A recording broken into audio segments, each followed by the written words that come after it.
movies. Huge. So they recasted him, and who did they put? Oh, our boy we love so much, Aaron from The Walking Dead, and Ross McQuand. He played the Red Skull. And the reason why is because he's so good. And when we had an interview with him at Walker Stalker, he was doing character voices for us. He could do Harrison Ford. He should be the new Han Solo. Yeah, just CGI him. That's what they should do. So he did all these voices for us, but he played it. They put him in makeup in the regular hat thing with the dots all over it, and he walked through it. Yeah. And he did the voice, and he gave it a little German accent through there, and he goes, "You want the soul for the soul," and he was doing the best. He did a good job. I told you, I was like, oh, I thought a little bit was different, but it was still really good. Most people would not notice that. So I just posted this. Good job. It says it's all about him, and at the bottom is our interview with Ross McQuand from Walker Stalker, and he's from The Walking Dead. Kudos to him. I'm so happy he's doing saved this. the day. Fonseca and the crew are on your... Well, let me try that again. Hi, this is Ross Marquand. Fonseca and the crew are on your side. Perfect. That's perfect. On your nerds... Oh, I got to say on your nerds side. Hi, this is Ross Marquand. Fonseca and the crew are on your nerd side. Come back. I thought there'd be more background information. It was great to see him, but it was like, that's it? I wanted what more. happened all this time? I wanted What were you doing? so much Wait. more. You're not like a demon. This doesn't make sense. What happened? How did you feed yourself all this time? Well, he's the Red Skull. He can do anything. He always survives all the time. That's right. So critics are out there. Rotten Tomatoes gave this an 89%. The Avengers Infinite War. 84, sir. Oh, it's 84. 84, I'm sorry. But it's still fresh. It's still fresh. And it's a little bit lower than, well, a lot lower. I think 92 was for the Black Panther. But it's still equivalent to Avengers, the Captain America Civil War and the Winter Soldier. Yeah, but just to let you know, for those families out there, Common Sense Media, if you don't use it, you should use it. They kind of certify it. They actually gave it their seal of approval of great for families. Ages 13 and plus. How old was your kid going to seeing all that killing? But anyway, intense violence, strong messages, and shocking. But some people, like the Washington Post, Variety, it's not everyone's in loving it. Some of them are like, well, if you expect it to be a superhero movie, don't go. That's what Variety critic was saying. But that's the whole point. Like, I know a lot of people are predicting all these superhero movies are going to die at some point. But if we keep making it original, it's always comes down to the soul of the character and great writing. Right? I posted an article not too long ago about that. And if you go to yournerdside.com, James Cameron actually bashes all the hero movies. And he's all, when exactly are these going to end? Hater. They're ruining the cinema. There's no creative art in it. And, to each his own. And there's plenty of room for movies. Just because the big movie in the box office is going to be Avengers Infinite War doesn't mean you can't have Titanic Part 5, the new coming, or whatever you want. I mean, you can put out whatever you want. And you have coming out your Avatar Part 2. And I think he's a little bit scared it might be overshadowed by a superhero film. But if it's a good movie, I mean, look at Justice League, right? That sucks. So, granted, the CGI needed some work. Even Wonder Woman's wig was disgusting. The CGI needed work. The script needed work. The acting needed work. But the problem is storyline needed to be worked.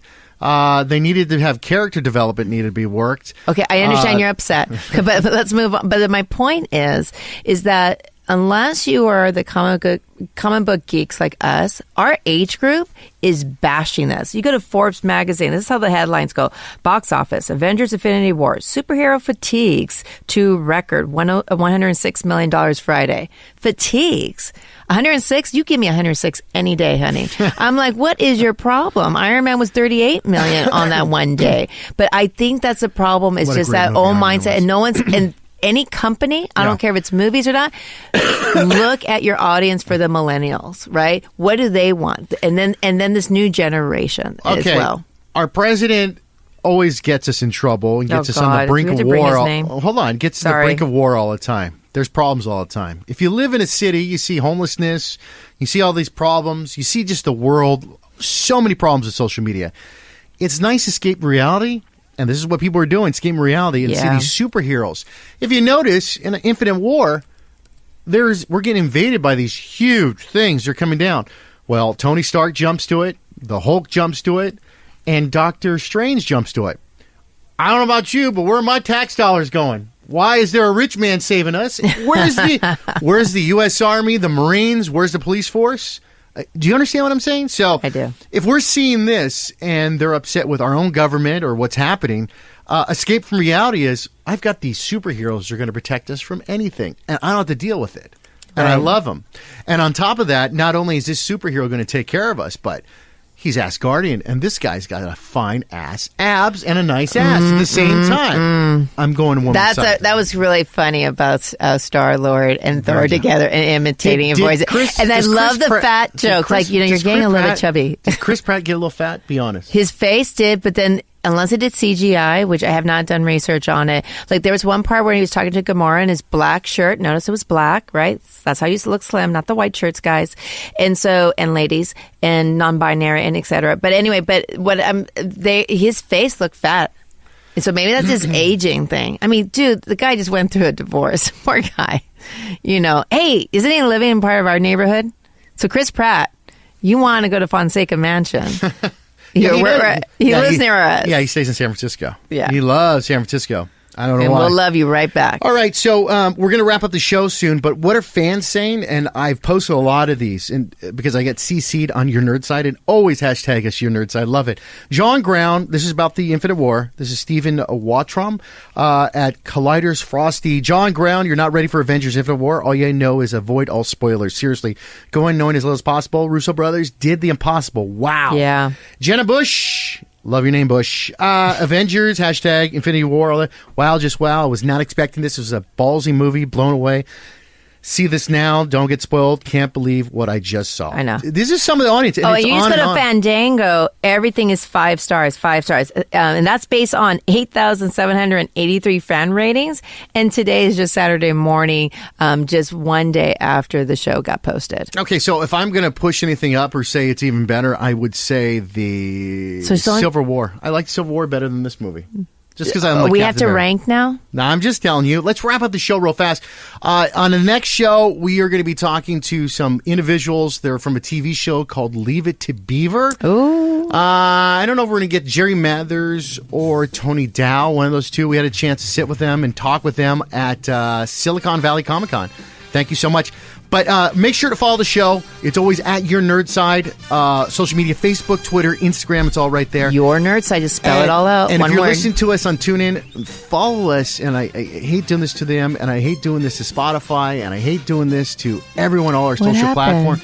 Follow us on iTunes. You know what I mean? I like that too because it helps us out a lot. Follow us on iTunes. And I love that you listen to TuneIn. And all Thank you, guys. So make sure to do that. Download. Follow us, iTunes, and give us a good comment because we've been pushing the platform so far on TuneIn that we're getting hundreds and hundreds of people listening to us on the TuneIn platform. But I also want some good positive reviews on iTunes. So if you the more you give, the more we give right back. All right, next week we'll talk to you. Got a great show, so stick around for that. Your Nerd Side is brought to you by Twizzlers, the one candy you need. Find out more about Twizzlers and where you can buy it, Twizzlers.com. Another proud sponsor of Your Nerd Side, Skechers Shoes.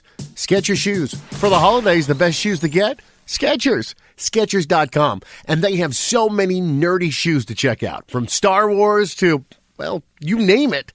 They've got it. Your Nerd Side, production of Fonseca Entertainment.